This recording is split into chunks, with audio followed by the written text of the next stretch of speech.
गांधारी ने 100 पुत्रों को जन्म कैसे दिया, क्या है रहस्य?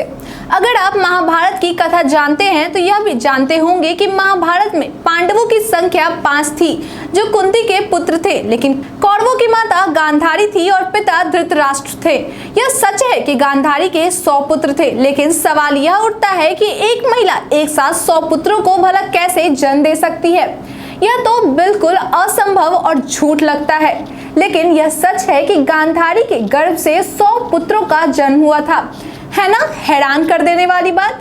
महाभारत में अनेक हैरान कर देने वाली घटनाओं के वर्णन है, जिनमें से एक है कौरवों का जन्म। यह सच है कि गांधारी ने 100 पुत्रों को जन्म दिया था, लेकिन सवाल यह उठता है कि आखिर कैसे यह संभव हुआ होगा।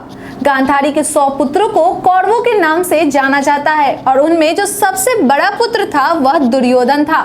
आधुनिक विज्ञान के अनुसार कोई महिला एक बार में 1 या 2 संतान को जन्म दे सकती है। कभी कभार यह संख्या कुछ बढ़ सकती है, लेकिन 100 तो कभी नहीं हो सकती। ऐसे में यह सुनकर अजीब लगता है कि गांधारी के 100 पुत्र थे और उसने सभी को एक साथ जन्म दिया था। क्या गांधारी के पास कोई दिव्य शक्ति थी?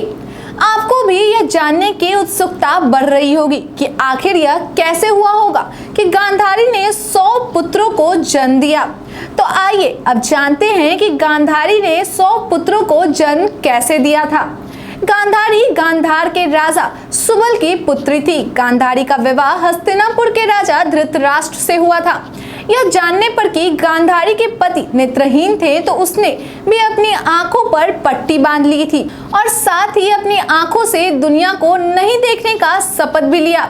विवाह के बाद गांधारी धृतराष्ट्र के साथ सुख के साथ जीवन बिता रही थी। एक बार की बात है कि महर्षि वेदव्यास हस्तिनापुर पधारे और उस वक्त गांधारी ने उनकी दिन रात खूब सेवा की।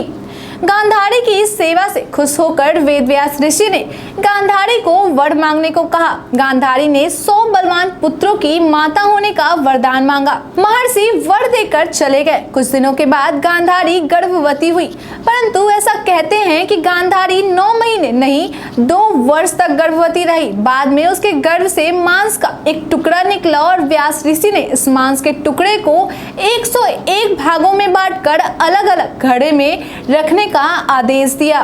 घड़े में रखे गए मांस के टुकड़े से बच्चे का विकास हुआ और उन सभी घड़े से एक एक बच्चे के जन्म हुआ जो कौरव कहलाए। 100 घड़े में से लड़के का जन्म हुआ और 101वें घड़े से लड़की ने जन्म लिया, जिसका नाम दुशाला था और वह कौरवों की अकेली बहन थी और दुर्योधन तथा दुशासन कौरवों में सबसे प्रमुख थे। आज के लिए इतना ही, धन्यवाद।